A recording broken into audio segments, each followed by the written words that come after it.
Bom, na unidade 5, eu vou mostrar para você a diferença e a contextualização de cerimonial e protocolo.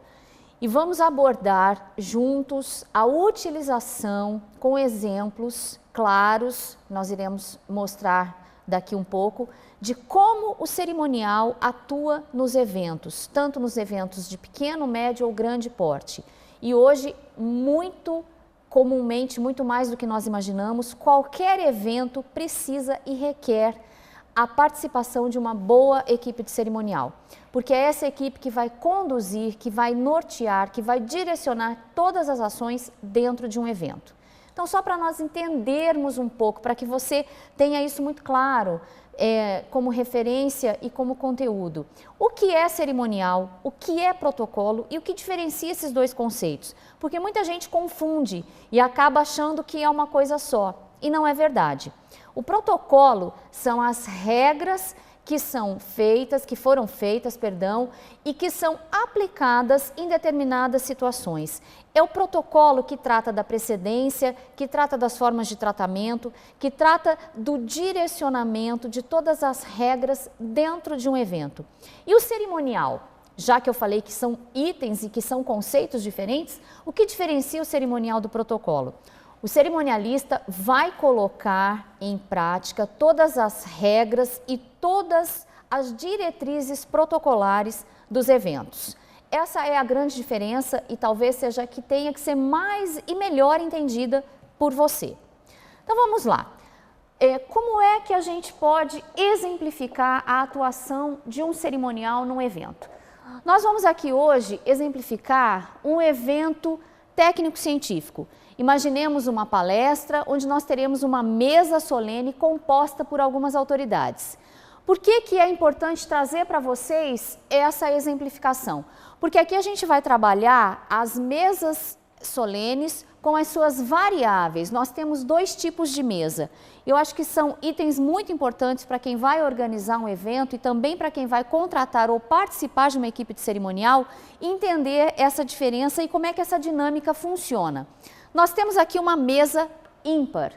Essa mesa traz os números à frente das cadeiras, que são os lugares onde as autoridades vão ser colocadas. Quem faz isso? É o cerimonial. São as pessoas que atuam no cerimonial que vão definir e determinar essa colocação. Depois nós vamos fazer uma variação e essa mesa vai se tornar uma mesa par, e aí vocês vão poder perceber a diferença de uma mesa ímpar para uma mesa par. Nós teremos aqui a colaboração de duas pessoas que fazem parte da minha equipe, que gentilmente vieram até aqui para ilustrar esse momento explicativo, a Bianca e a Daniele, que estão hoje para colaborar e para compor essa exemplificação. Então vamos pensar o seguinte, qual é a regra? A mesa ímpar, como ela é ímpar, fica mais fácil da gente definir uma primeira cadeira, a cadeira inicial, onde tudo vai começar, que é a cadeira número 1. Então, nós vamos determinar numericamente essas cadeiras e respeitando sempre o lado direito e o lado esquerdo de quem está compondo essa mesa. Ou seja, o meu lado direito e o meu lado esquerdo, que é diferente do seu, que está aí do outro lado, no lugar do público, da plateia. Então, toda vez que eu falar a direita e a esquerda, entenda que é a minha direita e a minha esquerda, que faz toda a diferença nesse momento de composição. Então, vamos imaginar aqui que eu tenha um evento onde existem as presenças dos nossos digníssimos deputados, governadores e prefeitos. Como eu tenho duas pessoas aqui que vão ilustrar esse momento, eu vou definir uma como a nossa governadora e uma como a nossa prefeita. Por quê? Porque são duas autoridades da esfera executiva e que têm uma hierarquia diferente. Lembra que eu falei de protocolo? O protocolo é que define essa precedência. Quem vem primeiro? Quem vem primeiro é o governador, a governadora, isso é fato. E depois vem o prefeito e depois vem outras autoridades que pela linha de precedência vão ocupando seus lugares nessa mesa. Como eu quero exemplificar para vocês esse item hoje, a gente vai tratar dessas duas autoridades. Então, numa mesa ímpar, fica mais fácil, como eu já disse anteriormente, porque a gente tem uma cadeira que divide a mesa, que é a primeira cadeira, a cadeira da pessoa mais importante do evento, que é a autoridade máxima naquele evento que vai compor esse lugar. Então, imaginemos que a Bianca vai ser a nossa governadora, então a Bianca vai ser convidada a vir ocupar o seu lugar. Como ela é a primeira autoridade a ser chamada e a autoridade mais importante do evento, ela ocupa a cadeira 1.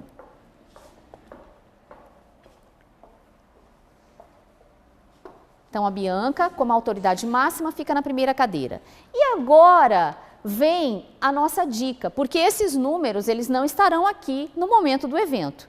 Então, essa é uma contagem e uma divisão que vai ter que ficar na cabeça de quem está fazendo essa composição de mesa, de quem está trabalhando e atuando nesse cerimonial.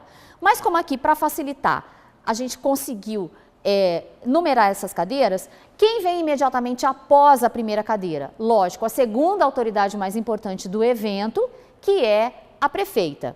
Então, nós convidamos agora a prefeita para ocupar o seu lugar e ela vai ocupar a cadeira número 2, na sequência lógica e respeitando a hierarquia desse evento.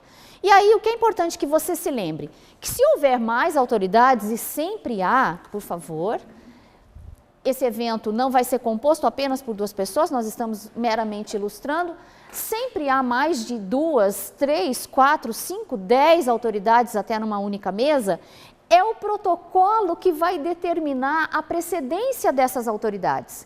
Por quê? Porque senão elas podiam entrar numa guerra aqui de vaidade, né, e de conflito e decidirem sentar na cadeira que elas bem quisessem. É para isso que existe o cerimonial e é por isso que existe o protocolo, para que essas regras sejam respeitadas e para que o evento transcorra da forma mais tranquila e segura possível. Então agora imaginem o seguinte, essa é uma mesa ímpar e nós temos aqui na sequência, sentaria aqui a terceira autoridade, a quarta autoridade, a quinta autoridade e assim sucessivamente. Agora nós vamos mudar um pouquinho essa mesa. A gente vai fazer essa mesa virar uma mesa par. E aí tudo muda de figura. Muito obrigada, meninas. Vocês vão voltar daqui a pouco.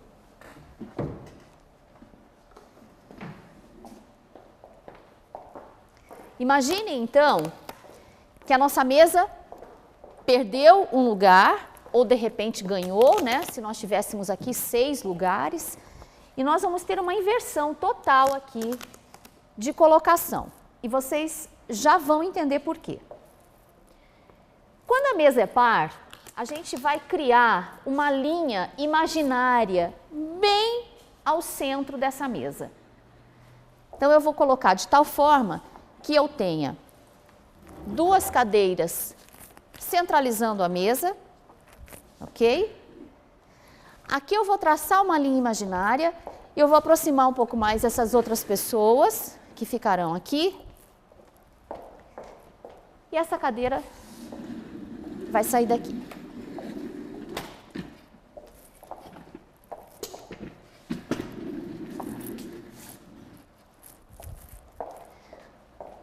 Bom, uma cadeira a menos. Ah, mas eu não posso só mudar, tirar uma cadeira e continuar tudo como era? De maneira nenhuma, porque na mesa par, o primeiro e o segundo lugar ficam invertidos. Aqui eu traço uma linha imaginária e eu vou pensar o seguinte. Deixa eu pegar o número 1.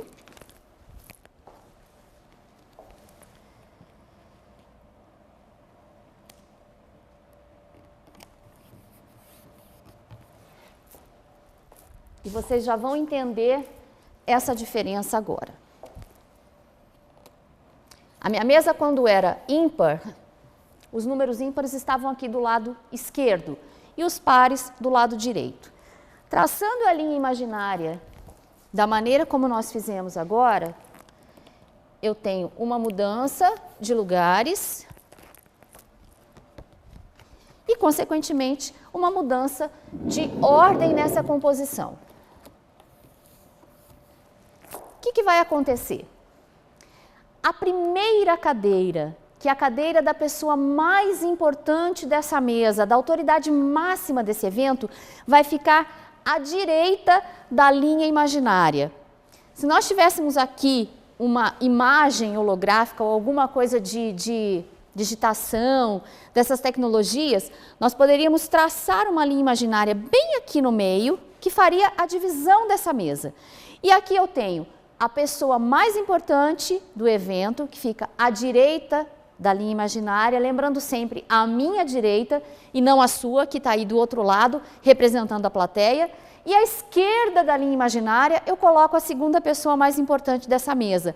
Perceberam que houve uma inversão aqui de lugares.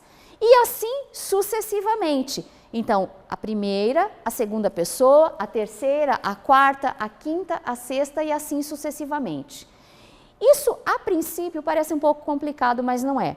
É muito simples quando você tem as regras protocolares de precedência na sua cabeça ou quando você tem bibliografias, até o próprio decreto que está na nossa unidade e você vai poder perceber, é o decreto 274, de 9 de março de 72, que traz todas as normas e regras gerais de precedência. E é esse decreto que rege o cerimonial até os dias de hoje, com algumas mudanças, algumas inserções ou algumas exclusões, mas é nele que todo cerimonialista se baseia. Então essas regras, elas são exemplificadas quando o cerimonial entra em ação. Por isso que é importante que nós tenhamos muito claro essa diferença, o que é cerimonial, o que é protocolo e como cada um se complementa e ambos caminham juntos no sucesso de um bom evento. Bom, agora eu vou abordar com você a precedência das bandeiras, que são as representações nacionais, né, que é um dos nossos símbolos nacionais mais importantes e que estão sempre presentes nos eventos onde o cerimonial atua. É importante reforçar que para a execução do hino nacional em qualquer evento, há a obrigatoriedade da presença das bandeiras no recinto. Portanto, grave isso, é importante para um direcionamento futuro ou para a sua própria atuação enquanto cerimonialista, que a execução do hino está intimamente ligada à apresentação da bandeira naquele local. Sem a bandeira, não tem hino nacional, ok? Isso é uma regra protocolar e é uma regra que tem e deve ser respeitada sempre. Então, como é que funciona a questão da precedência das bandeiras? Funciona exatamente da mesma forma que a precedência da mesa solene. Nós também vamos respeitar esses lugares e trabalhar as bandeiras de forma ímpar ou par, dependendo da quantidade de bandeiras que serão representadas naquele evento, naquele ambiente, e colocá-las em ordem de precedência. Então, da mesma forma que a governadora foi a primeira pessoa a ser chamada e a compor a mesa solene, aqui também a bandeira do país, que é a bandeira mais importante deste solo e deste território, ocupa o lugar principal, o lugar de destaque. Perceba que aqui nós temos um pavilhão ímpar. Então, também funciona da mesma forma que na mesa solene. A minha direita e a minha esquerda, assim sucessivamente, nós faremos a colocação das bandeiras.